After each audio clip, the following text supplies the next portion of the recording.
السلام علیکم ورحمۃ اللہ وبرکاتہ، نحمدہ ونصلی علی رسولہ الکریم، اما بعد فاعوذ باللہ من الشیطان الرجیم، بسم اللہ الرحمن الرحیم، رب اشرح لی صدری ویسر لی امری واحلل عقدۃ من لسانی یفقہوا قولی۔ آیت نمبر 94 سے تفسیر۔ یا ایھا الذین آمنوا، اے لوگو جو ایمان لائے ہو، اذا ضربتم، جب سفر کرو تم، فی سبیل اللہ، اللہ کے راستے میں، فتبینوا، تو تحقیق کر لیا کرو، ولا تقولوا، اور نہ تم کہو، لمن القا، اس کو جو ڈالے، الیکم، تمہاری طرف، السلام، سلام یعنی تحیہ، کیا نہ کہا کرو کہ لست مؤمنا، تم مومن نہیں ہو۔ نبی صلی اللہ علیہ وسلم کے زمانے میں مدینہ کے آس پاس بعض قبائل ایسے تھے کہ جس میں لوگ مسلمان ہو چکے تھے، لیکن انہوں نے بعض مصلحتوں کی وجہ سے اپنا اسلام ابھی ڈکلیئر نہیں کیا تھا، تو وہ نان مسلمز کے اندر ایک طرح سے مکسڈ تھے۔ اب چونکہ عربوں کا سب کھانا پینا، اٹھنا بیٹھنا، کلچر، نام، زبان، سب کچھ ملتا جلتا تھا، تو کسی کی شکل سے یہ نہیں پتہ چلتا تھا کہ یہ مسلمان ہے یا غیر مسلم ہے۔ تو پہچان کے لیے ایک شعار تھا یا ایک یوں کہیے کہ سمبل تھا، اور وہ سلام تھا کہ ایک مسلمان جب دوسرے مسلمان کو ملتا تو وہ ملاقات کے وقت سلام کرتا، تو سلام سے دوسرے کی پہچان ہو جاتی۔ اب ہوا یہ کہ ایک موقع پر آپ صلی اللہ علیہ وسلم نے کچھ لوگوں کو ایک خاص قبیلے کی طرف بھیجا۔ یہ دستہ جو اس قبیلے کی طرف بھیجا گیا، اس کے قائد اسامہ بن زید تھے۔ اسامہ بن زید کہتے ہیں کہ نبی صلی اللہ علیہ وسلم نے ہمیں حرقات قبیلہ جہینہ کی طرف بھیجا۔ ہم نے الصبح ان پر حملہ کیا اور انہیں شکست دی، اور میں اور ایک انصاری ان کے ایک آدمی سے ملے۔ جب ہم نے اس پر قابو پا لیا تو اس نے لا الہ الا اللہ کہا۔ اب انصاری تو اس سے رک گیا، کیا سوچ کر کہ یہ مسلمان ہے، مگر میں نے نیزہ چلا دیا حتیٰ کہ وہ مر گیا۔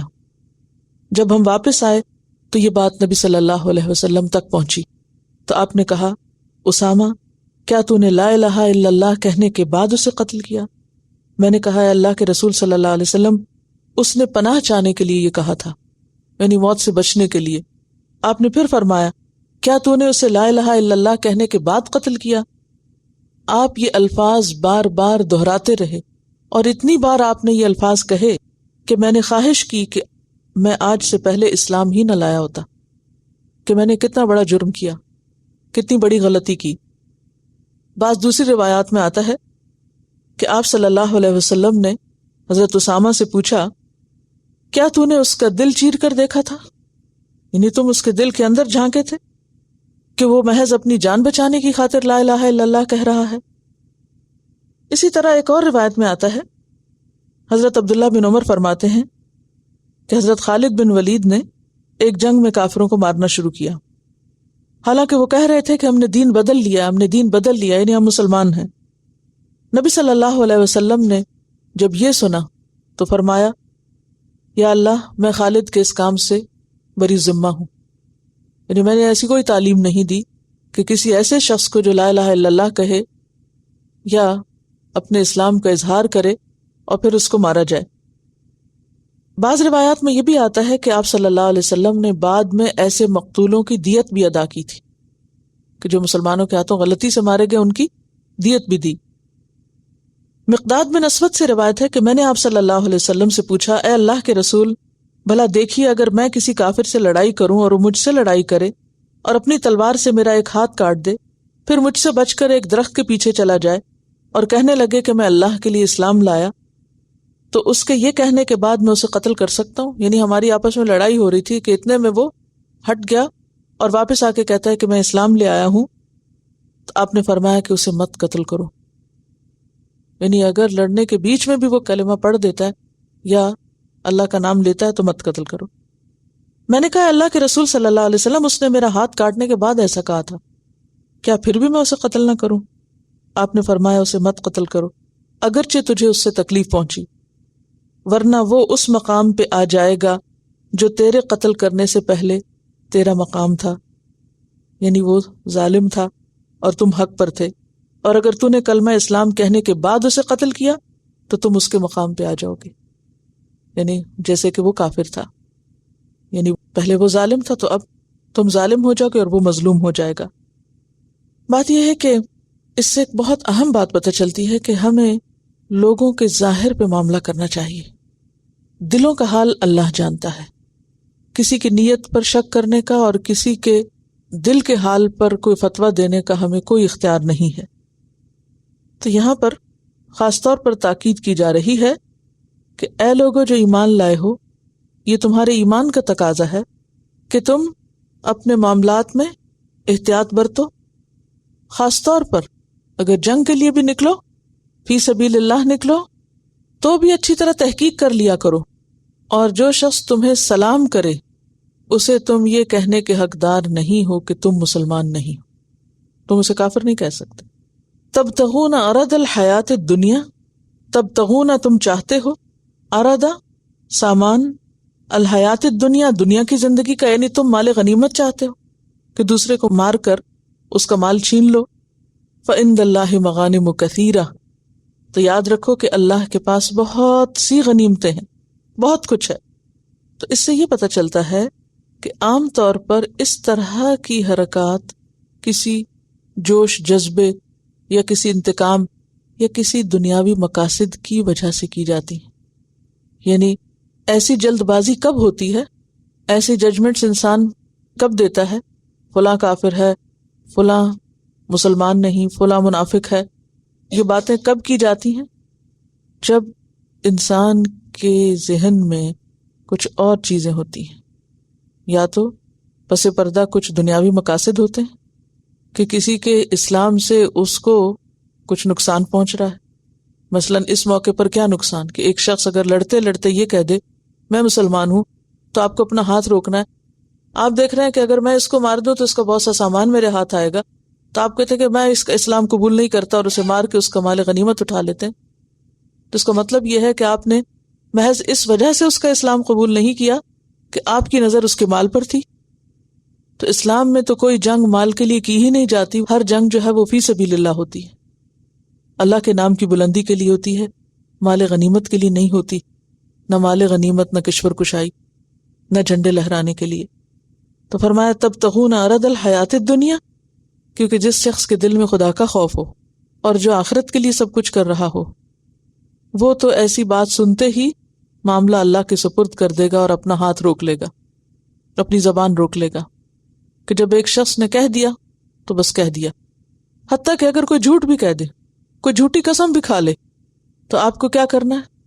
یہ نہیں کہنا کہ میں نہیں مانتی، نہیں، ٹھیک ہے، اگر کوئی قسم کھا رہا ہے تو اس کا حساب اللہ پر ہے، میرے لیے حکم کیا ہے کہ میں کس پہ معاملہ کروں؟ ظاہر پر۔ تبتغون عرض الحیات الدنیا فعند اللہ مغانم کثیرہ، تمہیں غنیمت حاصل کرنے کی جلدی کس لیے؟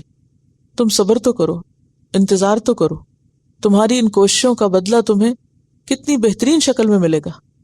اور ہم دیکھتے ہیں کہ آخرت کے وعدے تو ایک طرف، دنیا میں بھی مسلمانوں کے پاس اس کثرت سے مال غنیمت آیا تھا کہ ایک وقت ایسا آیا کہ جو مال غنیمت حاصل ہوتا یا جو فتوحات میں غنائم مسلمانوں کو ملتے، وہ مسجد میں لا کے اس طرح ڈھیر کر دیے جاتے تھے جیسے کوئی کھانے کی چیز رکھی ہوئی ہو، یعنی سونے چاندی کے ٹکڑے مسجد میں لا کے اس طرح چھوڑ دیے جاتے تھے، ایک طرف کو یوں رکھ دیے جاتے تھے، یعنی ڈھیروں ڈھیر مال کہ جیسے کوئی سبزی کی ٹوکری رکھی ہوئی کہ جس کو ضرورت ہو وہ اس میں سے لے لے، یعنی ایک صدقات کے طور پر۔ تو یہاں پر آپ دیکھیے کہ فَإِنَّ اللَّهِ مَغَانِمُ كَثِيرًا، قرآن پاک میں آتا ہے کہ وَعَدَكُمُ اللَّهُ مَغَانِمَ كَثِيرًا تَأْخُذُونَهَا، اللہ تم سے ایسی غنیمتوں کا وعدہ کرتا ہے کہ جو تم حاصل کرو گے، تم لو گے، دنیا میں بھی تمہیں فائدے ہوں گے۔ پھر فرمایا كَذَلِكَ كُنتُم مِّن قَبْلُ، تم بھی تو پہلے اسی طرح ہی تھے، تم بھی تو پہلے مسلمان نہ تھے۔ فَمَنَّ اللَّهُ عَلَيْكُمْ، اللہ نے تم پر احسان کیا، تمہیں اسلام کی دولت نصیب کی۔ فَتَبَيَّنُوا، بس تحقیق کیا کرو، اچھی طرح جستجو کے بعد حقیقت تک پہنچا کرو۔ ان اللہ کان بما تعملون خبیرا، کیونکہ اللہ ساتھ اس کے جو تم عمل کرتے ہو باخبر ہے. خبیر بہت خبر رکھنے والا ہے، یعنی دلوں کو بھی جانتا ہے، چھپے ہوئے حالات کو بھی جانتا ہے. اب یہ تبینوا کا لفظ ہے، یہ 2 دفعہ آیا، تکرار ہے. تکرار کس لیے؟ تاکید کے لیے. تو اس آیت سے ہمیں بہت اہم سبق ملتا ہے. کیا سبق سیکھا آپ نے اس آیت سے؟ کیا بات سمجھ میں آئی اپنی عام روزمرہ زندگی؟ اب یاد رکھیے کہ ہر آیت کا ایک خاص کانٹیکسٹ ہے، کہ خاص موقع پر ایک خاص معاملہ پیش آیا، لیکن وہ ایک خاص واقعہ جو ہے وہ ہمارے لیے کیا بن جاتا ہے؟ ایک سبق سیکھنے کا ذریعہ بن جاتا ہے. وہ واقعہ سبق سیکھنے کا ذریعہ بنا، اس واقعے کی مناسبت سے اللہ تعالیٰ نے حکم نازل کیا. اب وہ حکم صرف اس خاص وقت اور خاص موقع کے لیے نہیں، وہ ہمیشہ کے لیے. تو آج کے دور میں ہماری زندگیوں میں اس واقعے سے کیا سبق ملتا ہے ہمیں؟ آپس کے تعلقات میں ظاہر پر معاملہ کریں. یعنی بہت اہم سبق کیا ہے کہ ہمیں کسی کے ظاہر پر اس سے معاملہ کرنا چاہیے، کہ وہ ظاہر میں کیا نظر آتا ہے، اس کا ظاہر کا معاملہ کیا ہے. کسی کی نیت پہ شک نہیں کرنا چاہیے، ججمنٹل نہیں ہونا چاہیے، کسی کے بارے میں اوپینین بنانے میں جلدی نہیں کرنی چاہیے. اور پھر اگر کسی کے بارے میں کوئی گمان آ بھی جائے تو اس پر جلدی ایکشن نہیں لینا چاہیے، ایکشن لینے میں جلدی نہیں کرنی چاہیے. بعض اوقات ایسا ہوتا ہے کہ ایک شخص بظاہر میں کوئی خرابی کرتا ہے تو آپ کا دل اس کے بارے میں کچھ ملول ہوتا ہے، تو آپ فوراً کیا کرتے ہیں؟ رائے دینا شروع کر دیتے ہیں، فوراً ڈسکس کرنے لگتے ہیں، اور پھر آگے بڑھ کے ایکشن بھی لے لیتے ہیں. درست نہیں ہے. مثلاً آپ دیکھیے روزمرہ کی زندگی میں گھر میں جو واقعات ہوتے ہیں، آپ گھر میں داخل ہوتے ہیں، آپ دیکھتے ہیں کہ چھوٹا بچہ رو رہا ہے، تو آپ کے دل کو کچھ ہوتا ہے، آپ پوچھتے ہیں بھی کیا ہوا تمہیں؟ وہ کہتا ہے مجھے بڑے بھائی نے مارا. آپ کہتے کہاں ہے بڑا بھائی؟ ادھر آؤ. آپ بڑے بھائی سے کچھ نہیں پوچھتے اور ایک لگاتے ہیں اس کو، کیوں مارا تم نے چھوٹے کو؟ کئی دفعہ ایسا ہوتا ہے نا، بغیر تحقیق کے ہم صرف ایک طرف کی بات سن کے فیصلہ نہیں، صرف ایکشن بھی لے لیتے ہیں، ہاتھ بھی چلا دیتے ہیں، دوسرے کی شامت بھی لے آتے ہیں. اچھا، اب جب وہ بھی رونے لگ گیا، جب دونوں کا غصہ ٹھنڈا ہو، پھر آپ معاملے کی تحقیق کرنا شروع کرتے ہیں. اچھا ہوا کیا تھا؟ پھر آپ کو خیال آتا تھا نا، وہ پوچھو تو صحیح وجہ، پتہ چلتا ہے قصور چھوٹے کا ہی تھا. تو پھر آپ نادم ہوتے ہیں. چلے آپ تو نادم ہو گئے، لیکن بچوں کے ذہن میں آپ کا امیج کیا بنا کہ ہمارے ماں باپ کس قدر ناسمجھ. اور یہ صرف گھر کی بات نہیں، کہیں پر بھی، کسی بھی جگہ جہاں لوگ مل جل کر رہتے ہیں، وہاں صرف یک طرفہ بات سن کر، صرف کسی ایک چیز کو دیکھ کر فوراً فیصلہ نہیں کرنا چاہیے. ہماری عام طور پر یہ بہت بڑی کمزوری ہے، جس کی وجہ سے ہم پھر ایک نہیں کئی گناہوں میں مبتلا ہو جاتے ہیں، اور سب سے بڑھ کر ظلم اور زیادتی کے مرتکب ہوتے ہیں. تو ظلم اور زیادتی تو کسی کے بارے میں بھی، خواہ وہ اپنی اولادی کیوں نہ ہو یا کوئی باہر کا شخصی کیوں نہ ہو، اس کا بدلہ دینا ہوگا. قیامت کے دن الظلم ظلمات یوم القیامہ، قیامت کے دن کے اندھیروں کو بڑھا دے گا یہ ظلم. یہاں ایک بات یہ بھی پتہ چلتی کہ ہمیں اپنی اتھارٹی کو بھی، خواہ وہ کسی بھی معاملے میں کیوں نہ ہو، اسے مس یوز نہیں کرنا چاہیے. جو جس بڑی ذمہ داری پہ ہوتا ہے اس کی پوچھ بھی اتنی زیادہ ہوگی، اور کسی کو حق نہیں کہ اتھارٹی ہونے کی وجہ سے وہ دوسروں کے ساتھ ناروا سلوک کرے. اور پھر یہاں پر آپ دیکھیے کہ بار بار جو تحقیق کرنے کی بات ہو رہی ہے، یہ بے حد ضروری ہے. تحقیق سے پہلے ذہن نہ بنائیں، نیوٹرل رہیں. چاہے کسی ایک کو مجبور اور مظلوم ہی دیکھیں، جب تک دوسرے کی کہانی نہ سنیں، نیوٹرل رہیں، کسی ایک کی باتوں میں نہ آئیں، ون سائیڈڈ سٹوری سن کر ہمدردی نہ کرنے لگیں. یہاں تو یہ نا کہ اگر کوئی خرابی کر رہا ہو تو اس کے بارے میں جلدی اوپینین نہ بنائیں. اسی طرح بعض لوگ اگر کوئی اچھا کام کر رہے ہیں تو ان کے بارے میں بھی جلدی اوپینین نہ بنائیں. ہم کسی کو چھوٹا سا اچھا کام کرتے ہوئے دیکھتے ہیں تو ہم اس کی مدح و تعریف میں اس کو خوب بڑھا چڑھا دیتے ہیں. اچھا پھر کیا ہوتا ہے کہ بعض اوقات ہم کسی کی نیکی کو دیکھ کر اس پر بھی غلط تبصرہ کرتے ہیں، یہ ایسے دکھاوا کر رہا ہے، یہ ایسے اوپر اوپر سے کر رہا ہے. یہ بھی درست نہیں ہے. آپ کو کیا خبر کہ کوئی اوپر سے کر رہا ہے، ریاکاری کر رہا ہے، دکھاوا کر رہا ہے، کسی کی نظروں میں جچنے کی کوشش کر رہا ہے، آپ کو نہیں معلوم.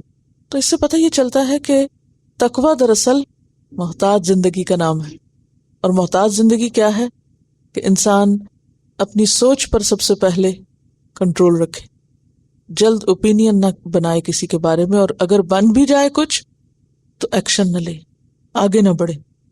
اور یہ جو بات ہے نا کہ کذالک کنتم من قبل، تم خود بھی تو پہلے ایسے تھے. مثلا کسی شخص کو اگر اللہ نے ہدایت دے دی اور دوسرا شخص ابھی تک اس رستے پر نہیں، تو عموماً ہم کیا کرتے ہیں؟ فوراً دوسروں پہ تبصرے کرنے لگتے ہیں. تو یہ درست نہیں. ہمیں اپنا ماضی بھی یاد رکھنا چاہیے کہ ہم کہاں تھے، ہم کیا کرتے تھے. اگر اللہ نے ہمیں ہدایت دی، فمن اللہ علیکم، اللہ نے تمہارے ساتھ احسان کیا، تو ہمیں دوسروں کو بھی مہلت دینی چاہیے، دوسروں کو بھی وقت دینا چاہیے. پھر فرمایا لا یستوی القاعدون، نہیں برابر ہو سکتے بیٹھنے والے. قاعدون کس کی جمع ہے؟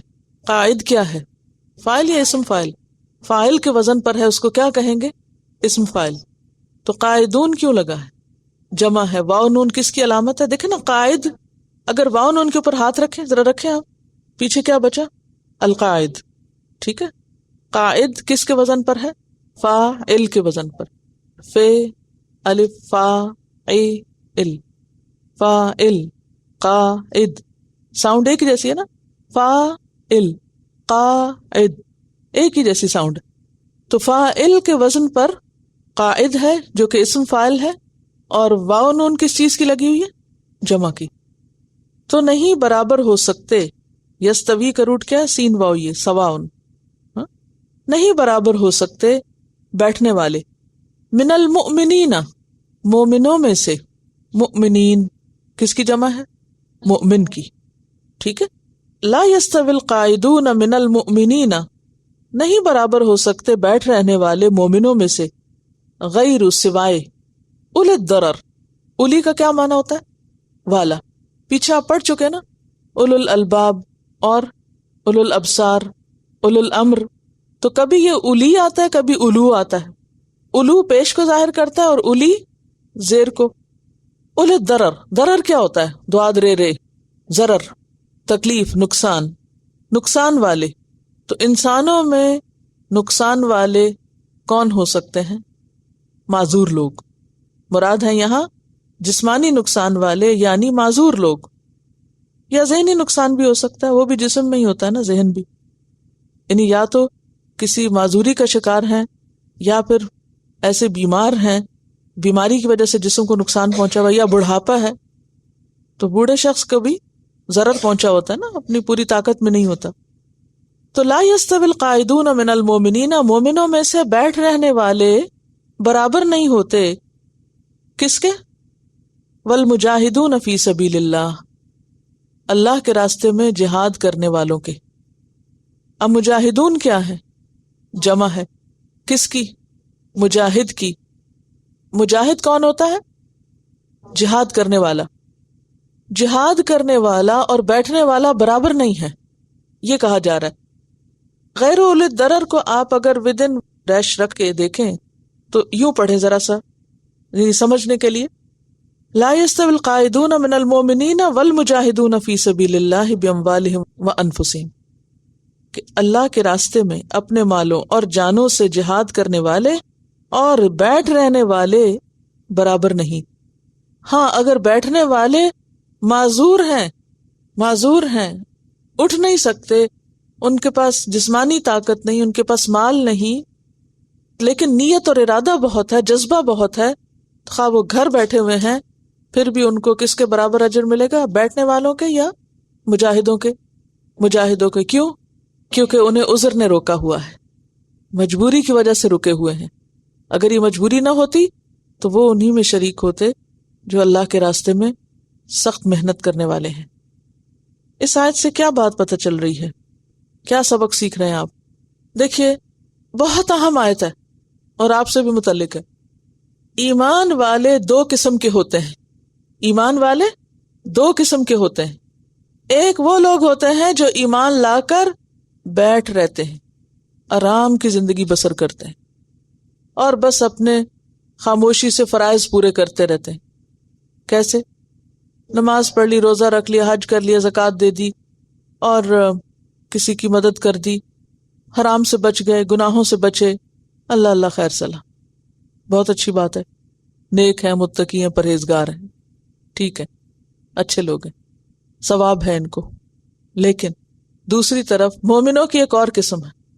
وہ بیٹھ رہنے والے نہیں ہیں، وہ جدوجہد کرنے والے اور جہاد کرنے والے. اور جہاد کس کو کہتے ہیں؟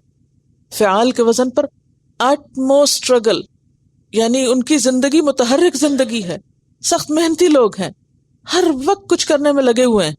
کیا کرنے میں؟ وہ صرف خود دین پر عمل کرنے والے نہیں بلکہ دوسروں کو بھی چلانے والے ہیں. وہ صرف خود اس دین سے محبت کرنے والے یا خود نماز روزہ کرنے والے نہیں بلکہ وہ کیا کرنے والے ہیں؟ آگے بڑھ کر دوسروں پہ محنت کرنے والے. جہاد کیا ہے؟ محنت. دوسروں پہ محنت کرنے والے، سخت کوشش کرنے والے، اوروں کو بھی فائدہ پہنچانے والے، اوروں کو بھی اس راستے میں ساتھ لانے والے. اور پھر کئی قسمیں ہیں جہاد کی، وہ تو ایک الگ پورا ٹاپک ہے نا. جہاد کا مطلب صرف جنگ نہیں ہوتا، جہاد میں تو ہر قسم کی کوشش شامل ہے جو اللہ کے راستے میں خالصتاً اللہ کی رضا کے لیے کی جائیں. اور پھر مجاہد بھی دو طرح کے ہیں. وہ مجاہد جو صرف مال کے ساتھ جہاد کرتے ہیں، پیسے دے دیے کسی اچھے کاز میں اور خود گھر بیٹھ رہے، یہ آدھا جہاد ہے. اور کچھ لوگ مال کے ساتھ ساتھ کیا کرتے ہیں؟ وقت لگاتے ہیں، اپنی جان لگاتے ہیں. اور کچھ لوگ صرف جان لگاتے ہیں اور مال نہیں لگاتے. وقت دے دیں گے لیکن مال نہیں خرچ کریں گے، مال خرچ کرنا پڑے تو ناراض ہوں گے. تو یہاں پر پھر درجے ہو جائیں گے نا. ایک مومن وہ ہے جو صرف اپنی ذاتی زندگی میں اسلام قبول کیے ہوئے ہے اور اچھے برے کی تمیز کرتا ہے. دوسرا وہ مومن ہے جو مجاہد ہے. مجاہد پھر آگے دو قسم کے ہیں، وہ جو صرف جان سے یا صرف مال سے جہاد کرنے والے، اور دوسرے وہ جو جان اور مال دونوں سے جہاد کرنے والے. فرمایا فضل اللہ المجاہدین، فضیلت دے رکھی ہے اللہ نے مجاہدوں کو، باموالہم وانفسہم، اپنے مالوں اور جانوں کے ساتھ جہاد کرنے والے. کس پر ان کو فضیلت دے رکھی ہے؟ علی القاعدین، بیٹھنے والوں پر، درجتاً درجے میں، منزلت میں، وکلن، اور ہر ایک کے لیے، وعد اللہ، وعدہ کیا ہے اللہ نے. کس چیز کا؟ الحسنى، بھلائی کا، جنت کا. حسنہ کا معنی جنت بھی ہے، ثواب بھی ہے اور اچھا وعدہ. ہر ایک سے اللہ نے جنت کا یا ثواب دینے کا یا بھلائی کا یا خوبی کا وعدہ کر رکھا ہے. کس کس سے؟ گھر بیٹھنے والوں سے بھی جو نماز روزہ کرتے ہیں، اور ان سے بھی جو باہر نکلتے ہیں، ایکسٹرا ڈیوٹی کرتے ہیں. دونوں اچھے ہیں، لیکن یہ یاد رہے کیا؟ وَفَضَّلَ اللَّهُ الْمُجَاهِدِينَ، فضیلت دے رکھی ہے اللہ نے مجاہدوں کو، عَلَى الْقَاعِدِينَ، بیٹھنے والوں پر.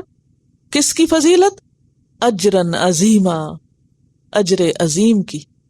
جو مقام مجاہدوں کو ملنے والا ہے وہ آرام کرنے والوں کو نہیں ملنے والا. دلیل بخاری کی حدیث ہے، جنت میں 100 درجے ہیں جو مجاہدین کے لیے تیار کیے گئے ہیں. ہر درجے کے درمیان اتنا فاصلہ ہے جتنا آسمان اور زمین کے درمیان ہے. جنت میں کتنے درجے؟ 100 درجے، جو کس کے لیے تیار ہیں؟ مجاہدوں کے لیے. ہر درجے کے درمیان کتنا فاصلہ ہے؟ جتنا آسمان اور زمین کے درمیان فاصلہ ہے. سورۃ الاسراء میں آتا ہے، انظر کیف فضلنا بعضهم علی بعض، دیکھو تو ہم نے ان میں سے بعض کو بعض پر کیسی فضیلت دے رکھی ہے. وَلَلْآخِرَةُ أَكْبَرُ دَرَجَاتٍ وَأَكْبَرُ تَفْضِيلًا، اور آخرت درجات میں بہت بڑی بھی ہے اور بہت فضیلت والی بھی. کیا سمجھ میں آیا؟ ایک کاروبار آپ کرتے ہیں تو آپ کو 1% منافع ہے، اور ایک آپ کرتے ہیں تو آپ کو 100% اس میں پروفٹ ہے. کیا کریں گے آپ؟ 100 والے کی طرف بڑھیں گے. لیکن آخر نیکی کے کاموں میں، آخر دین کے کاموں میں ہمارے اندر یہ اسپرٹ کیوں نہیں ہوتی؟ کیا ہمیں بھول جاتا ہے یا پتہ ہی نہیں؟ پتہ ہی نہیں. اگر کسی کو پتہ چل جائے کہ فلاں جگہ ایسی اور ایسی جاب ہے جس میں 100,000 آپ کو سال کے ملیں گے اور فلاں جگہ آپ کو 10,000 مثلاً ملیں گے، تو آپ کہاں جائیں گے؟ ہاں ایک شرط ہے، اس میں کام زیادہ کرنا. اچھا کوئی بات نہیں، کام میں زیادہ کر لوں، مجھے 100,000 والی جاب چاہیے.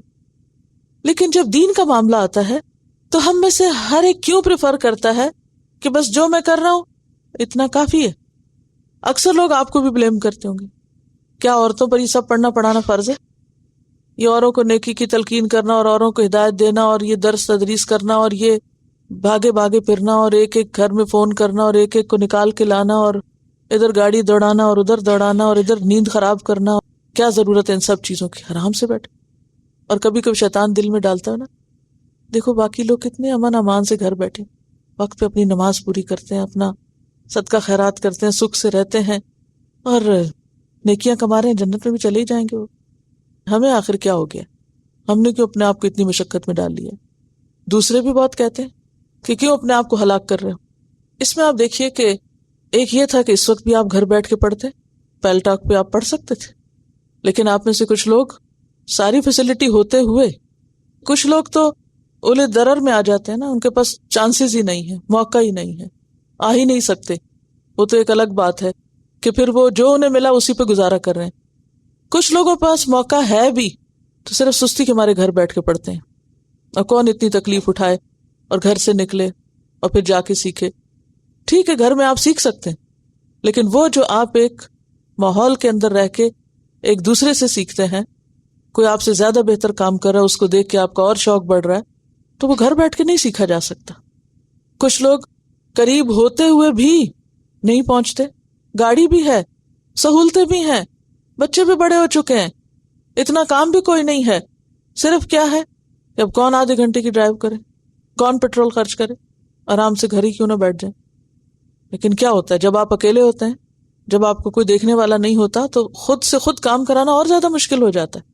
کبھی اونگ آنے لگی، کبھی کچھ کھانے لگ گئے ساتھ، کبھی کچھ ادھر ادھر کی آوازیں سنی، کبھی ٹیلی فون اٹینڈ کرنے لگ گئے، کبھی بریک آ گئی آواز میں، تو وہ بات تو نہیں بنتی، وہ حق ہی ادا نہیں ہو سکتا، نہ سبق یاد ہو سکتا ہے جب تک کوئی آپ کو پوچھنے والا نہیں. تو اس میں جو جتنا خرچ کرتا ہے، پھر اس میں آپ دیکھیے کہ کچھ لوگ ہیں ایسے، مثلا آپ کی وہ بہن جو پیچھے بیٹھی ہوئی کیلیفورنیا سے گھر اور بچے چھوڑ کر آئی ہوئی یہاں پڑھنے کے لیے، کچھ اور لوگ ہیں وہ بھی اسی طرح قربانی کر کے یہاں بیٹھے ہوئے ہیں. ہمیں اگر جاب کرنی ہو، چند پیسے ملنے ہو، تو ہم بچے بھی کہیں نہ کہیں ٹھکانے لگا لیں گے، اپنے گھر کے کام بھی کر لیں گے، باقی سب چیزیں بھی ہم مینج کر لیں گے کیونکہ چند پیسے ہمیں مل رہے ہیں. لیکن جب ہم آخرت کا کوئی سودا کرتے ہیں تو اس وقت ہمیں پھر سارے کام یاد آتے ہیں. بچوں کا کیا ہوگا، گھر کا کیا ہوگا، کھانے کا کیا ہوگا، آرام کا کیا ہوگا. اس میں کسی اور کو حساب اور جواب دینے کی ضرورت نہیں. ہم میں سے ہر ایک اپنے بارے میں سوچے، وہ جو کچھ بھی کوئی کر رہا ہے وہ اپنے فائدے کے لیے کر رہا ہے، کسی کا کسی پر کچھ بھی احسان نہیں ہے. تو یہاں پر واضح طور پر فرما دیا گیا لا یستوی، برابر ہے ہی نہیں، برابر نہیں ہے. القاعدون، بیٹھ رہنے والے، آرام کرنے والے، من المومنین، مومنوں میں سے، اور اس حال میں بیٹھنے والے کہ غیر اولی الضرر، کوئی تکلیف بھی نہیں. ہاں جن کو کوئی تکلیف ہے یا جن کو مجبوری ہے، ان کے دل میں شوق ہے، حسرت ہے، اور پھر وہ نہیں کر سکتے، وہ اللہ کو پتا ہے کہ کون کس مجبوری میں کہاں بیٹھا ہوا ہے. مثلاً آپ میں سے وہ لوگ جو گھر بیٹھ کے کلاس اٹینڈ کر رہے ہیں، اگر ان کے راستے میں رکاوٹیں ہیں کئی قسم کی، ملک چھوڑنے کی، گھر چھوڑنے کی، بچے چھوڑنے کی، جو حقیقی جینون مجبوریاں ہیں، اگر کوئی ضرر ان کو، مثلاً کئی لوگ بیمار ہیں یا ان کے پاس سواری نہیں ہے، مال نہیں ہے، گاڑی نہیں ہے، کوئی لانے والا نہیں ہے، تو اس صورت میں اگر ان کا جذبہ سچا ہے، نیت اور ارادہ اچھا ہے، تو گھر بیٹھ کے بھی وہ شاید آپ سے زیادہ اجر پا رہے ہوں. کیونکہ جب انسان کو یہ پتا ہو نا کہ میرے پاس اور بہت مجھے سپورٹ دینے والے، تو انسان بعض اوقات ریلیکس بھی ہو جاتا ہے. اور جب پتا ہو کہ نہیں خود ہی کرنا ہے سارا کچھ، اور پھر اتنی ڈسٹریکشن کے باوجود اپنے آپ کو جما کے رکھنا، تو پھر وہ اجر میں مجاہدین کے برابر یا ان سے آگے بھی درجہ پا سکتے ہیں. اور پھر یہ حدیث جو بخاری کی ہے کہ 100 درجے ہیں، تو اس سے کیا پتہ چلتا ہے؟ اور ایک درجہ دوسرے سے کتنا بڑا ہے؟ زمین و آسمان کے برابر. اتنا اونچا اجر، اتنا اونچا. دنیا میں آپ دیکھیں کہ لوگ کتنا اس چیز کے پیچھے جاتے ہیں کہ میرا سٹیٹس فلاں سے زیادہ ہو، میرے پاس فلاں سے بہتر گاڑی ہو، فلاں سے بہتر گھر ہو، فلاں سے زیادہ بینک بیلنس ہو، فلاں سے زیادہ ڈگری ہو، فلاں سے زیادہ میں آگے ہوں. دنیا میں مقابلے ہی تو چل رہے ہیں، صرف عارضی سامان دنیا کے مقابلے چل رہے ہیں. لیکن آخرت جو والآخرۃ خیر و ابقا، وہ آخرت جو بہتر اور زیادہ باقی رہنے والی ہمیشہ کا گھر ہے۔ دنیا میں تو کیا ہوتا ہے، اگر ایک گھر میں آپ کی مرضی کی چیزیں نہیں تو آپ کیا کرتے ہیں؟ تبدیل کر لیتے ہیں، گھر موو کر لیتے ہیں، گھر چھوڑ جاتے ہیں، فرنیچر نکال کے باہر رکھ دیتے ہیں، نیا خرید لاتے ہیں، نئے نئے ڈیزائن بدلتے رہتے ہیں۔ لیکن آخرت میں تو پھر آپ یہ سب تبدیلی نہیں کر سکتے۔ وہاں اگر آپ کو شوق آئے کہ میرا گھر جو ہے وہ 100ویں درجے پر ہو تو وہ نہیں ہو سکتا، وہ یہی کرنا ہوگا۔ اور جو جتنی قربانی کر رہا ہے وہ سب اللہ کے علم میں ہے، جو جس نیت اور جذبے کے ساتھ کر رہا ہے وہ بھی اللہ کے علم میں ہے۔ تو ہم میں سے ہر ایک کو اپنی اپنی کوشش کو دیکھنے کی ضرورت ہے کہ میں کہاں کھڑا ہوں۔ اور بعض لوگ اللہ کے راستے میں وقت تو دینے کو تیار ہوتے ہیں لیکن مال لگانے کے لیے وہ کہتے ہیں ہم خود جو موجود ہیں، مال کا تقاضا کس لیے؟ یا ویسے محنت کرنے کو تیار ہوں گے لیکن اگر کچھ مال خرچ کرنا پڑے تو پھر پیچھے ہٹ جائیں گے۔ اور بعض لوگ یہ سمجھتے ہیں کہ انہوں نے مال خرچ کر لیا تو انہوں نے اپنا فرض پورا کر دیا، اپنی ذمہ داری پوری نہیں۔ جس کے پاس جو ہے، جتنا ہے، جو لگا سکتا ہے، جو جتنا کر سکتا ہے اسے کر جانا چاہیے، کیونکہ یہ صرف تھوڑا سا وقت ہے ہمارے پاس دنیا میں جس میں ہمیں یہ سب کرنا ہے، اور دن بدن وقت کم ہوتا جا رہا ہے، ایک ایک لمحہ پگھلتا چلا جا رہا ہے۔ لہٰذا سب سے پہلی بات کہ لوگ برابر نہیں ہیں، انسانوں میں مساوات نہیں ہے، ہمارا دین مساوات کا دین نہیں ہے، ٹھیک ہے؟ دین اسلام دین مساوات نہیں ہے۔ اگر کوئی ڈس ایگری کرے تو مجھ سے بات کرے، دلیل لائے۔ ہمارا دین مساوات کا دین نہیں ہے۔ بہت سے لوگ یہ نعرہ لگاتے ہیں نا، اسلام دین مساوات ہے، غلط ہے۔ دین مساوات نہیں ہے، لا یستوی، نہیں برابر، مساوات نہیں ہے، عدل کا دین ہے۔ لہٰذا یہ بے سوچے سمجھے جملے بھی نہیں کہنے چاہیے۔ ہمارا دین کس کا دین ہے؟ عدل کا دین ہے۔ عدل اور مساوات میں فرق کیا ہے؟ مساوات میں یہ ہے کہ سب کو ایک جیسا ٹریٹ کرو، اور عدل میں کیا ہے؟ ہر صاحب حق کو اس کا حق دو، جس نے جتنی محنت کی ہے، جتنی کوشش کی ہے، اس کو اتنے نمبر دو۔ اب کوئی کہے کہ دیکھیں بھی میں بھی تو ہر روز آتی ہوں، اتنا وقت یہاں لگاتی ہوں، میں نے اتنے گھنٹے پڑھا ہے، میں نے یہ لکھا ہے، میرے نمبر دوسرے کے برابر کر دیے جائیں، تو یہ نہیں ہو سکتا۔ ہر ایک کی کوشش الگ الگ، اور ہر صاحب حق کو اس کا حق دینا کیا ہوتا ہے؟ عدل ہے۔ اور پھر آپ دیکھیے قرآن پاک کی کچھ اور آیتوں سے بھی یہ بات پتہ چلتی ہے۔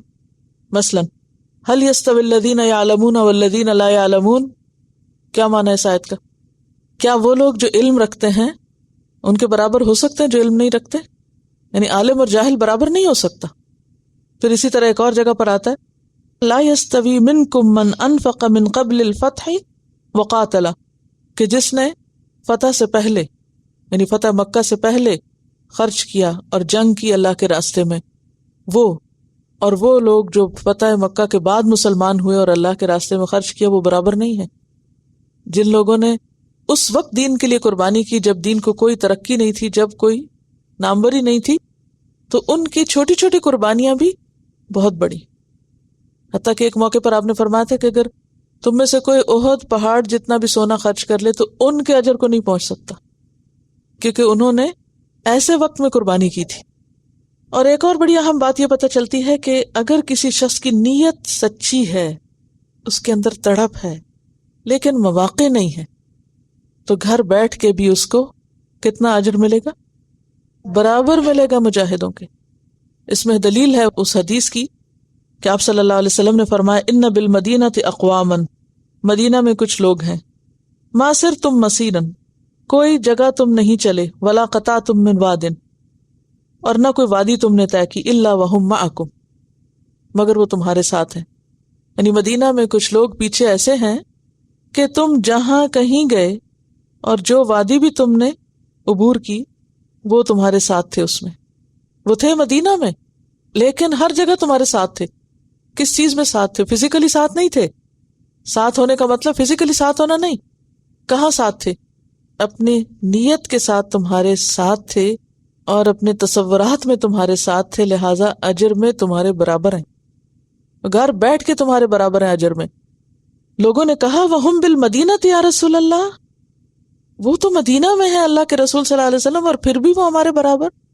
فرمایا ہاں، نعم حبسہم العذر، جی ہاں، انہیں عذر نے، مجبوری نے روک رکھا ہے. اگر مجبوری نہ ہوتی تو وہ تمہارے ساتھ ہوتے.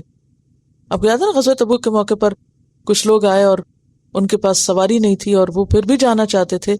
تولوا وَأَعْيُنُهُمْ تَفِيضُ مِنَ الدَّمْعِ، وہ واپس گئے اور ان کی آنکھیں آنسوں سے بھری ہوئی تھی کہ آپ ان کو کہہ رہے تھے کہ میرے پاس سواری نہیں جس پہ میں تمہیں سوار کر کے ساتھ لے جاؤں. تو اس آیت میں ہم سب کے لیے بہت بڑا سبق ہے.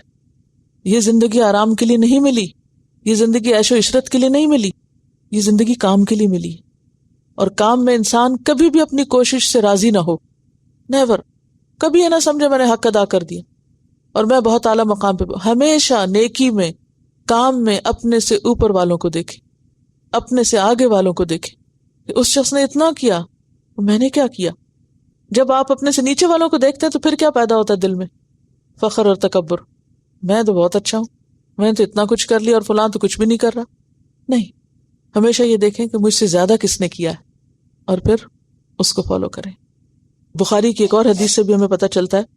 حضرت ابو سعید خدری رضی اللہ عنہ فرماتے ہیں کہ نبی صلی اللہ علیہ وسلم سے پوچھا گیا کہ لوگوں میں سب سے افضل کون ہے؟ آپ نے فرمایا جو اللہ کی راہ میں اپنی جان اور مال سے جہاد کرے، وہ سب سے افضل ہے. کتنا افضل؟ درجات منہ، کئی درجے.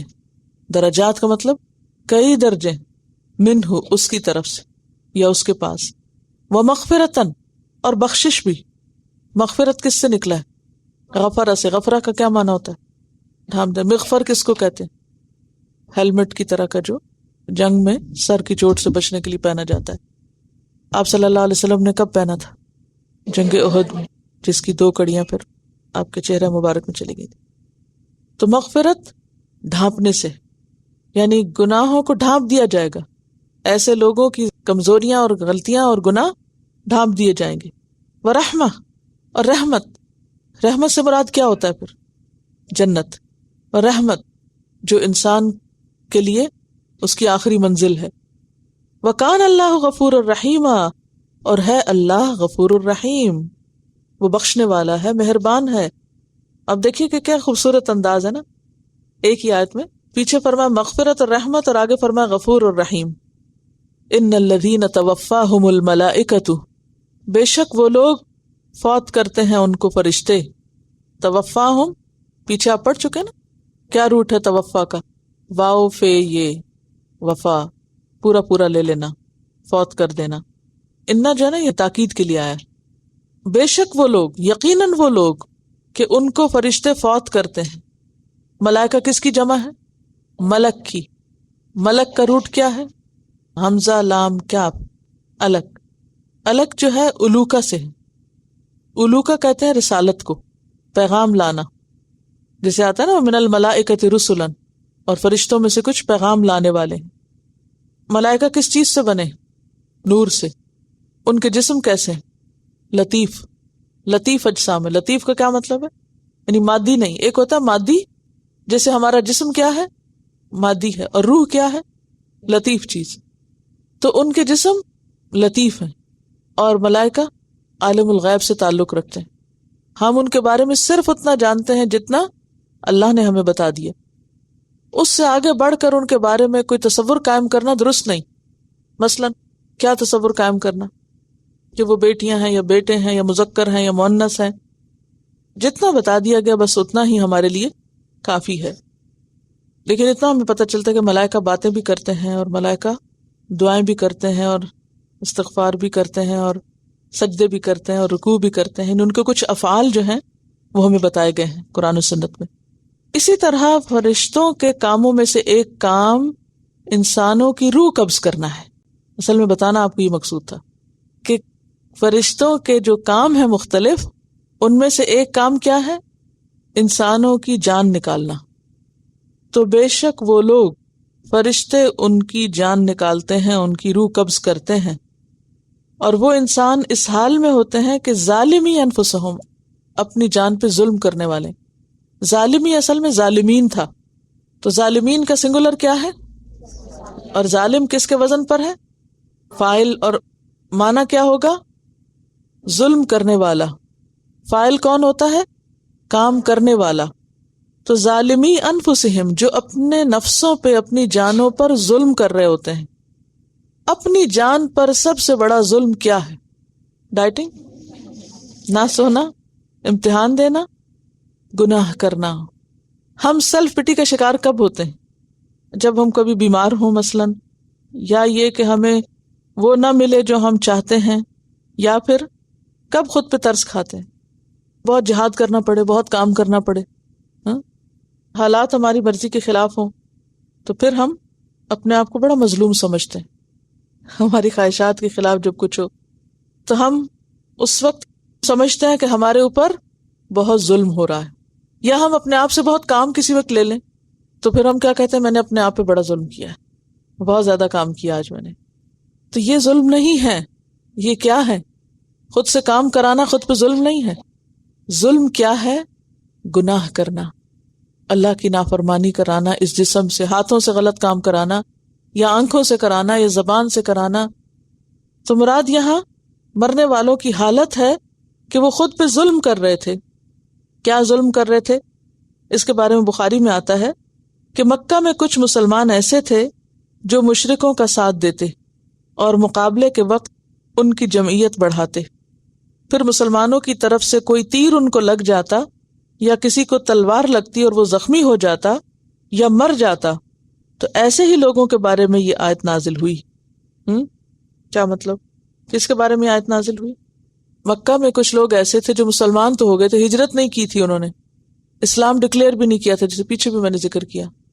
اب کیا ہوتا کہ جب مشرکین مکہ جنگ کے لیے مسلمانوں کے خلاف بدر میں، احد میں نکلتے، تو ان مسلمانوں کو، چونکہ انہوں نے ہجرت نہیں کی ہوئی تھی اور وہ مشرکین یہ سمجھتے تھے کہ یہ کون ہیں، یہ ہمارے ہی ہیں، وہ انہیں مجبور کرتے تھے کہ ہمارے ساتھ چلو. انہیں چلنا پڑتا تھا. اب وہ لشکر میں آ گئے، مسلمان ہیں، مسلمان کے خلاف لڑنا تو نہیں چاہتے، لیکن کیا ہوا؟ اچانک کسی مسلمان کا تیر ان کو آ لگا، مرنے لگے. اب یہ مرنا کیا ہے؟ خود پر ظلم کرنا. کیسے؟ اسلام ڈکلیئر نہ کر کے یا دشمنوں کا ساتھ دے کے. تو اس کے بارے میں کیا کہا گیا کہ ایسے لوگ جو ظلم کی حالت میں مرتے ہیں، جان دیتے ہیں، قالو کہتے ہیں، کون؟ فرشتے. یعنی فرشتے جب ان کی جان لے رہے ہوتے ہیں اس حال میں کہ وہ خود پہ ظلم کرنے والے ہیں، تو فرشتے ان سے پوچھتے ہیں، فیما کنتم، تم کس حال میں تھے، کس مقام میں تھے، تم کر کیا رہے تھے؟ فیما یعنی علامہ، کنتم تھے تم کس پر تھے، یعنی کس حال پر تھے، کس مقام پر تھے، کس مکان میں تھے، کہاں کیا کر رہے تھے؟ قالو وہ جواب دیتے، کننا ہم تھے، مستضعفین کمزور سمجھے جاتے، عاجزین فی الارض زمین میں، ہم زمین میں بڑے عاجز تھے، مجبور تھے. قالو تو وہ کہتے ہیں، کون؟ فرشتے، علم کیا نہیں، تکن تھی، ارض اللہ اللہ کی زمین، واسعتن وسیع، کیا اللہ کی زمین وسیع نہ تھی، اللہ کی زمین بڑی نہ تھی؟ فتہاجروا فیہا تو تم ہجرت کر جاتے اس میں، تم وہیں کیوں رہے، اس مقام میں، اس مکان میں، اس جگہ پر، اس حال میں کیوں رہے کہ خود پہ ظلم کرتے ہوئے زندگی گزار دی، اور اب موت تک تم اپنے آپ پہ ظلم ڈھا رہے تھے اللہ کی بات نہ مان کر. تو اب اس وقت تمہارا بلبلانا تمہیں فائدہ نہ دے گا. فاولئک مأواہم جہنم، ایسے لوگوں کا ٹھکانہ جہنم ہے. وساءت مصیرا اور بہت برا ٹھکانہ ہے. مصیر کہتے ہیں مرجع کو، لوٹنے کی جگہ کو. جیسے کہ آپ جانتے ہیں کہ مومن کے لیے کیا ضروری ہے کہ وہ دنیا میں کسی بھی جگہ پر ہو، اسے نمبر 1 مسلمان بن کے جینا چاہیے، نمبر 2 اسلام کے تقاضے پورے کرنے چاہیے، جو اس پر اللہ کا حکم ہے اس کو ادا کرنا چاہیے. اور اگر وہ کسی جگہ یہ سمجھے کہ یہاں میں صحیح مسلمان بن کے نہیں رہ سکتا تو اسے اس جگہ کو تبدیل کر لینا چاہیے. اگر کسی خاص ماحول میں انسان سمجھے کہ میں مس فٹ ہوں، میں یہاں صحیح مسلمان بن کے نہیں جی سکتا، تو اس کو اس ماحول میں تبدیلی پیدا کرنی چاہیے اور کسی ایسی جگہ کی تلاش کرنی چاہیے کہ جہاں وہ اللہ کے دین پر عمل کر سکے. لیکن کسی کے پاس بھی یہ کوئی عذر بہانہ نہیں کہ کوئی یہ کہے کہ بڑی مجبوری، ہمارا تو کوئی بس ہی نہیں چلتا. ہم تو یہاں کچھ کر ہی نہیں سکتے، تو اس وقت ان کو رعایت نہ دی جائے گی، ان کا یہ عذر اور بہانہ قبول نہ کیا جائے گا۔ اس آیت سے بہت سی اہم باتیں پتہ چلتی ہیں۔ سب سے پہلی بات تو یہ کہ انما الاعمال بخواتیمہا، اعمال کا دار و مدار ان کے خاتمے پر ہے، کہ آپ کا خاتمہ کیسے ہوا۔ اگر کوئی شخص اچھا بھلا نیک تھا، اچھے کام کرتا تھا، پھر اچانک وہ کسی ایسے ماحول میں، کسی ایسے انسان کے ہاتھ لگ گیا جس نے اس کو بھٹکا دیا، یا کسی ایسی جگہ چلا گیا جہاں اس نے دین پر عمل کرنا چھوڑ دیا ماحول کے دباؤ سے، اب وہ اسی حال میں مر گیا، تو اس کے آخری عمل کنسیڈر کیے جائیں گے، پہلے نہیں۔ سمجھے؟ all is well that ends well، جس چیز کا اینڈ اچھا ہو وہ سب اچھا ہے۔ کہ ملک کی خاطر دین نہیں چھوڑ سکتے، دین کی خاطر ملک چھوڑ سکتے ہیں۔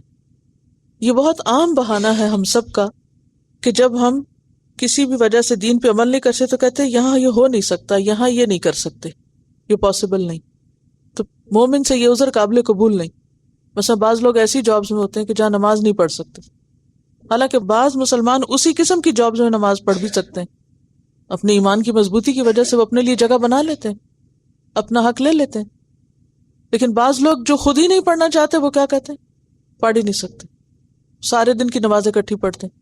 کوئی جواز نہیں ہے اس کا، کوئی مائنڈ نہیں کرتا اگر آپ اپنے باقی ہر کام میں اچھے ہیں، ڈیوٹیفل ہیں، وقت ضائع نہیں کرتے، اور اس نماز کے وقت کو ایکسٹرا لگا دیں، آپ بریک ٹائم کو یوز کر لیں کسی بھی طرح۔ یہ تو ہر ایک کا پرسنل مینجمنٹ ہے کہ اسے اپنا ایک فرض ادا کرنا ہے بلا عذر، یعنی کہ بغیر کسی ایسی شدید مجبوری کے جس کا آگے ذکر آئے گا۔ بعض لوگ کسی بھی جاب کو ایکسپٹ کرنے سے پہلے ہی بتا دیتے ہیں کہ ہمیں اتنی رخصت چاہیے ہوگی۔ اصل میں جب تک آپ اپنے دین کو، اپنے فرائض کو خود آنر نہیں کریں گے، خود ان کو اہمیت نہیں دیں گے، تو کوئی آپ کے لیے کیوں کرے گا؟ بہرحال یہاں پر سب سے پہلے تو یہ بات پتہ چلتی کہ اعمال اپنے خاتمے کے ساتھ ہیں۔ دوسری بات یہ کہ جس حال میں موت آئے گی اسی حال میں انسان اٹھایا جائے گا۔ مثلاً جو شخص احرام کی حالت میں حج پہ جاتے ہوئے راستے میں فوت ہو جائے تو قیامت کے دن وہ لبیک پکارتا ہوا اٹھے گا۔ کوئی طالب علم ہے، علم کے راستے میں اس کی ڈیتھ ہو جائے تو فی سبیل اللہ اس کی موت لکھی جائے گی۔ اسی طرح اگر کوئی شخص غلط کام کرنے والوں کے پاس مر جائے، مثلاً کسی شراب کی محفل میں بیٹھا ہوا تھا اور وہیں موت آ جائے تو وہ انہی کے بیچ میں اٹھے گا۔ اسی طرح کوئی اور کچھ حرام کام کر رہا ہے اور وہ اس کے بیچ میں یعنی کہ مشکل میں پڑ جاتا ہے تو فیما کنتم، تم کر کیا رہے تھے، تم کہاں تھے؟ دس از ویری امپورٹنٹ کہ تم بیٹھے ہوئے کہاں تھے، تم کن کے ساتھ تھے، تم کس کام میں مشغول تھے، کس حال میں تھے، کیونکہ جس حال میں انسان ہوگا اور اس کی موت آئے گی اسی حال میں پھر اٹھایا جائے گا۔ اور موت کا تو نہیں پتا، کسی کو بھی وقت مقرر نہیں پتا کہ کہاں موت آ جائے، لہٰذا انسان کو اپنے ہر عمل پہ کہ وہ کہاں ہے، کس حال میں، کہیں اللہ کی نافرمانی تو نہیں کر رہا، کوئی ظلم تو نہیں کر رہا، کوئی ایسا گناہ تو نہیں کر رہا کہ اگر وہاں اس کی موت آ جائے تو اس کی پکڑ ہو جائے۔ تو یہ چیز انسان کو ہر جگہ محتاط بناتی ہے۔ پھر انسان کسی حرام مقصد کے لیے سفر نہیں کرتا، کسی کے اوپر ظلم کرنے کے لیے گھر سے نہیں نکلتا، کسی کے ساتھ زیادتی کرنے کے لیے ہاتھ نہیں اٹھاتا، کیونکہ ظلم کی حالت میں جان دینا ظلم کرتے ہوئے یہ انسان کے برے خاتمے کی دلیل ہے۔ اسی لیے ہم دعا بھی مانگتے نا، اللہم احسن عاقبتنا فی الامور کلہا واجرنا من خزی الدنیا وعذاب الآخرہ، کہ یا اللہ ہمارا ہر کام میں انجام اچھا کر، احسن عاقبتنا فی الامور کلہا، اور ہمیں دنیا اور آخرت کی رسوائی سے بچانا، کیونکہ کچھ کام ایسے ہیں کہ وہ دنیا میں بھی رسوائی کا ذریعہ ہے، چاہے وہ چھپ کے کیے جائیں۔ تو چھپ کے بھی غلط کام نہیں کرنے چاہیے، کیا پتہ انسان کو کہاں موت آ جائے۔ پھر اسی طرح اس آیت سے یہ بات بھی پتہ چلتی ہے کہ انسان کو اگر کسی ماحول میں اللہ کی اطاعت مشکل ہو رہی ہو اور کوشش کے باوجود وہ اس ماحول کو تبدیل نہ کر سکے تو پھر اس کو اس ماحول سے الگ ہو جانا چاہیے، کیونکہ فرشتے کیا کہیں گے جب وہ بہانہ کریں گے یا عذر پیش کریں گے کہ کننا مستضعفین فی الارض قالوا الم تکن ارض اللہ واسعہ، وہ کہیں گے کیا اللہ کی زمین وسیع نہ تھی؟ کوئی اور جگہ زمین پہ نہیں ملی تمہیں رہنے کو کہ تم غلط کار لوگوں کے بیچ میں ہی رہے؟ پھر اس کے بعد اس سے یہ بھی پتہ چلتا ہے کہ خالی اسلام کا دعویٰ کافی نہیں، اسلام کے لیے قربانی دینا بھی ضروری ہے. اور اسلام نام ہے اللہ کی اطاعت پر جینے کا، اللہ کی فرما برداری کے ساتھ جینے کا. الا المستضعفین من الرجال والنساء والولدان، سوائے وہ جو کمزور ہیں، مجبور ہیں. مستضعفین، مستضعفین کون ہیں؟ جو بالکل لاچار ہیں، بیچارے ہیں. من الرجال، مردوں میں سے یعنی بوڑھے ہیں. والنساء، عورتیں، نساء بالغ عورت کو کہا جاتا ہے. والولدان، اور بچے. بچے کون ہیں؟ غیر بالغ، چاہے لڑکے ہیں یا لڑکیاں. بوڑھے مرد، عورتیں اور بچے. لا یستطیعون، نہیں وہ استطاعت رکھتے. کس کی؟ حیلتن، کسی ہیلے کی. ہیلے کا لفظ روٹ کیا ہے اس کا؟ ہے واو لام، حول. حول کس کو کہتے ہیں؟ طاقت کو. آپ روز تو بولتے ہیں لا حول ولا قوت الا باللہ، تو یہ جو لا حول ہے نا، تو یہ حول ہیلہ اسی سے ہی ہے. یعنی نہیں کوئی طاقت پاتے، نہیں کوئی چارہ پاتے. ولا یہتدون، اور نہ وہ راہ پاتے ہیں، سبیلا، کسی رستے کی، اور نہ ہی کوئی وہ راستہ پاتے. نہ ان میں طاقت ہے اپنا ماحول بدلنے کی یا اپنی جگہ بدلنے کی، اور نہ ہی انہیں کوئی رستہ ملتا ہے. وہ لوگ پھر ایگزمپٹڈ ہیں، مستثنی ہیں. یعنی جو نہ چھپ کر نکل سکتے ہیں، نہ کھلے عام نکل سکتے ہیں، یعنی ہجرت نہیں کر سکتے. مثلا بعض لوگ مکہ میں مسلمان تھے، مثلا عورتیں تھیں. آپ کو معلوم ہے کہ بعض عورتوں نے بھی تنہا ہجرت کی ہے، جن میں حضرت ام سلمہ ہے. کیوں ہجرت کی انہوں نے؟ کہ وہ اپنے دین پر مکہ میں عمل نہیں کر سکتی تھی، تنہا نکلی تھی. اور کس حال میں نکلی تھی؟ ایسے سفر میں نکلی تھی کہ بڑے بڑے مرد بھی اس پہ جانے سے گھبراتے تھے. لیکن کس چیز کا جذبہ تھا؟ ایمان تھا کہ مجھے اپنے ایمان کو بچانے کے لیے مدینہ جانا ہے. بہرحال پھر ان کو وہ ایک صحابی ملے تھے جو اس وقت ابھی مسلمان نہیں ہوئے تھے، اور وہ ان کو مدینہ تک پہنچا کر آئے تھے.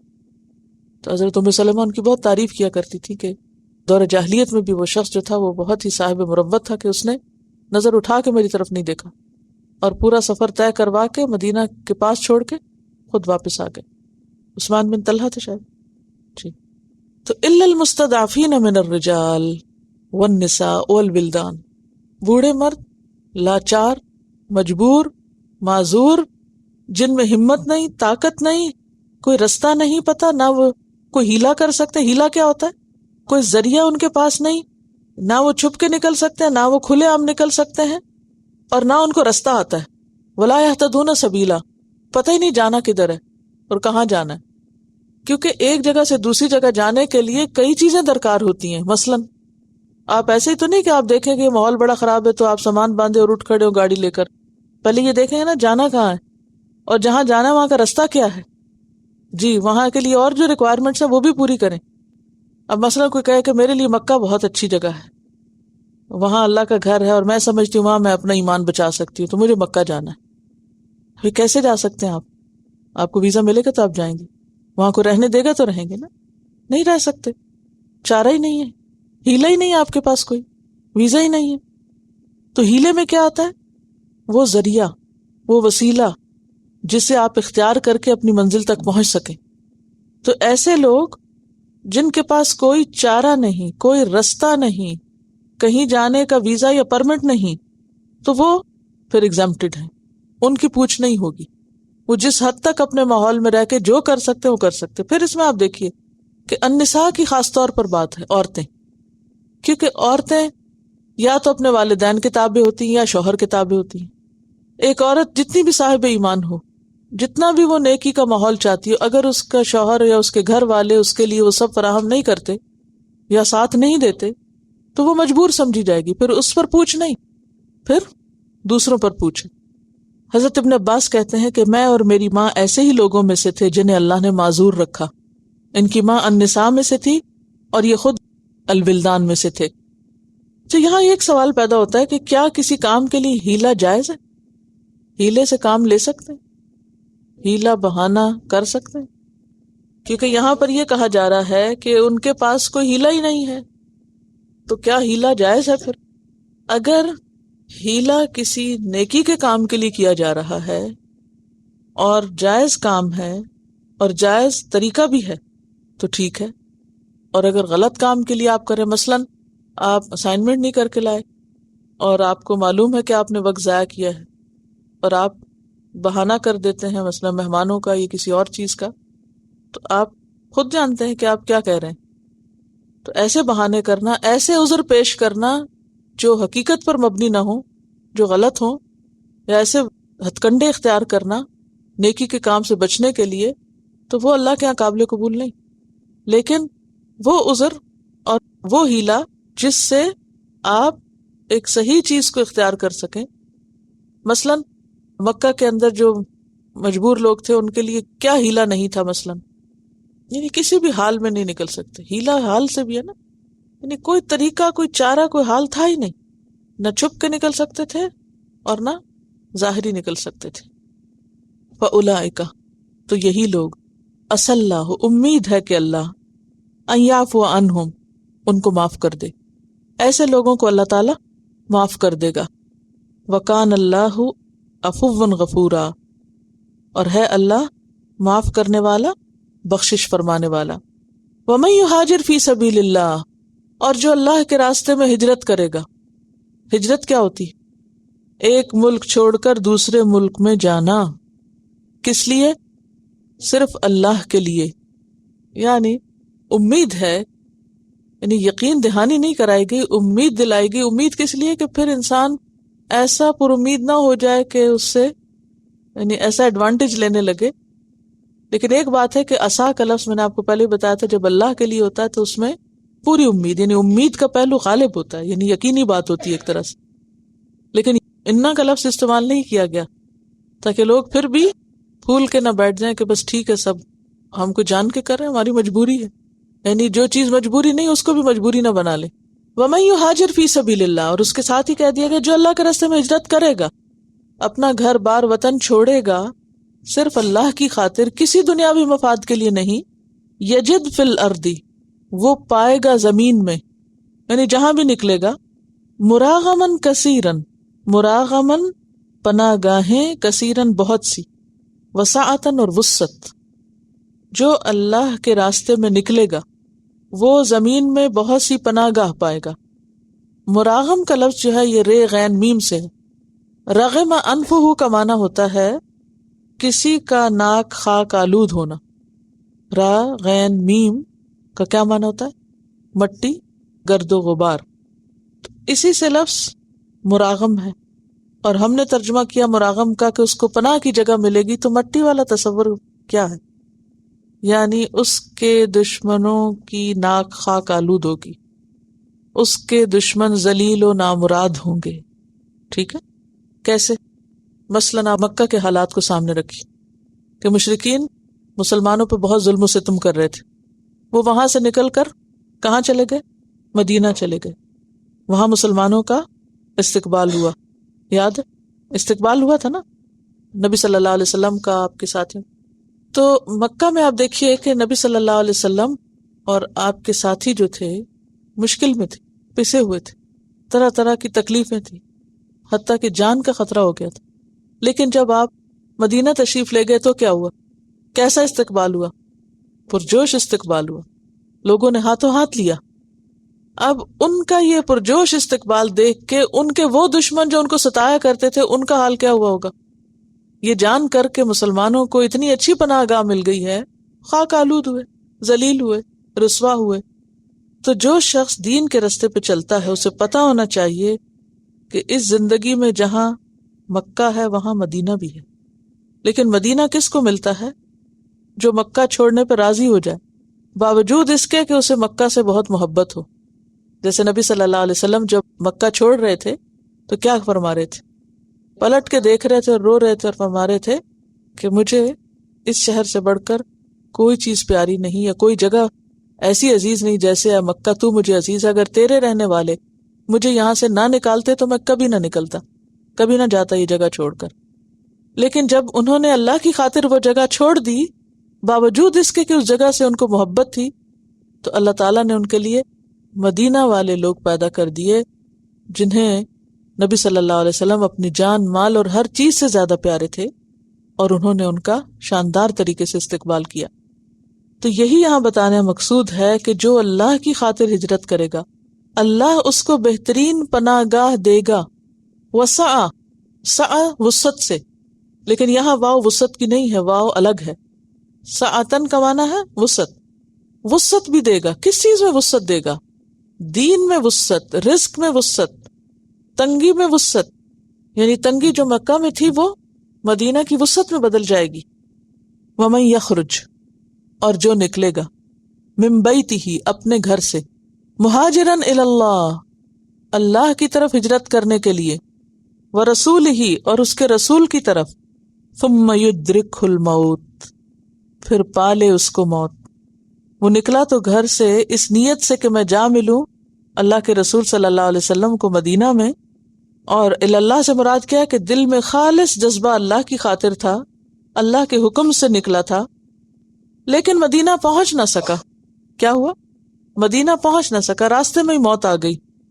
کہتے کہ ایک شخص مکہ سے نکلا اور تنعیم میں جا کے فوت ہو گیا۔ تنعیم کون سی جگہ ہے؟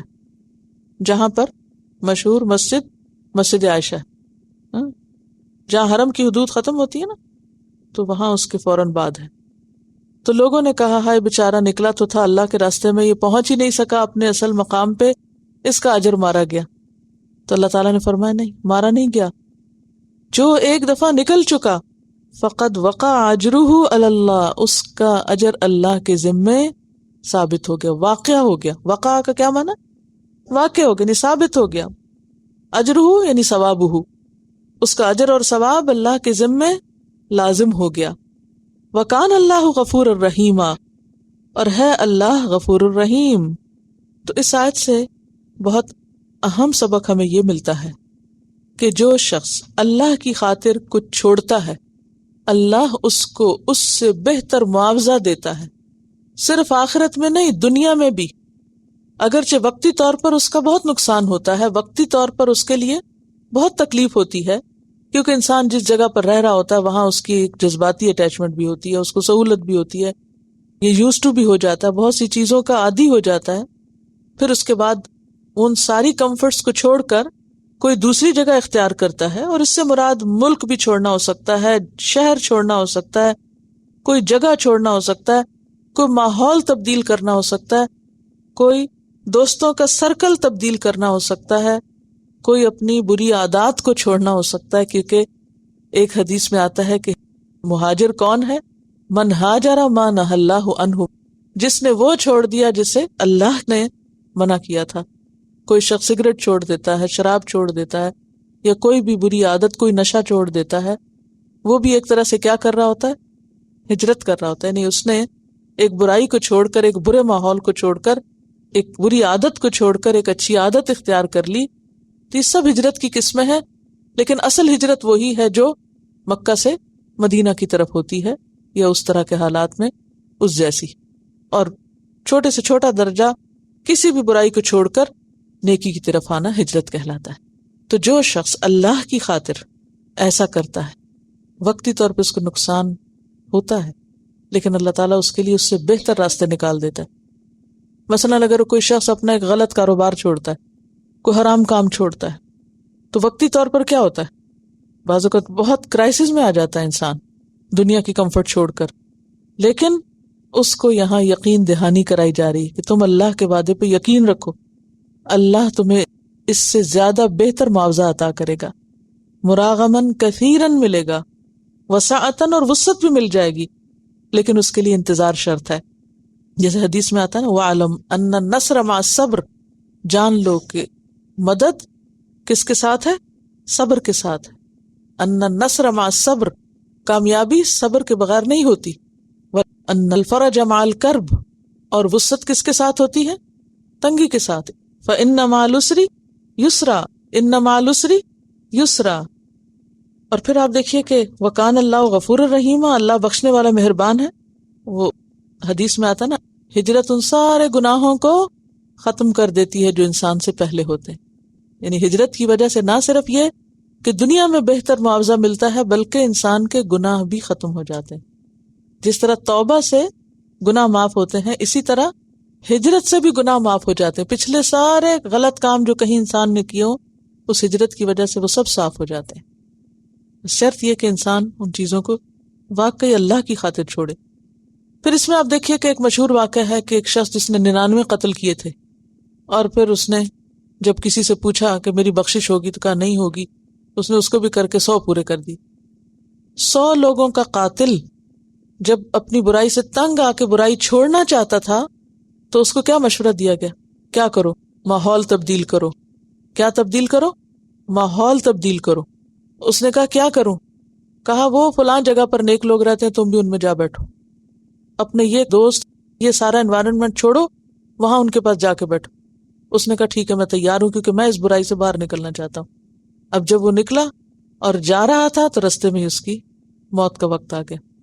دونوں طرح کے فرشتے آ گئے, یعنی برے شخص کی جو روح قبض کرتے ہیں وہ بھی آ گئے اور نیک شخص کی جو روح قبض کرتے ہیں وہ فرشتے بھی آ گئے. دونوں میں جھگڑا ہو گیا. ایک کہتے ہم جان لیں گے, دوسرے کہتے ہم لیں گے. تو ایک گروپ کہتا کہ یہ توبہ کر چکا, دوسرا کہتا نہیں ابھی یہ اس جگہ نہیں پہنچا تھا جہاں یہ جا رہا تھا, یعنی ہجرت کر کے جا رہا تھا نا, رستے میں موت کا وقت آ گیا. تو اس پر معاملہ اللہ کے حضور پیش ہوا تو اللہ تعالیٰ نے کیا فرمایا؟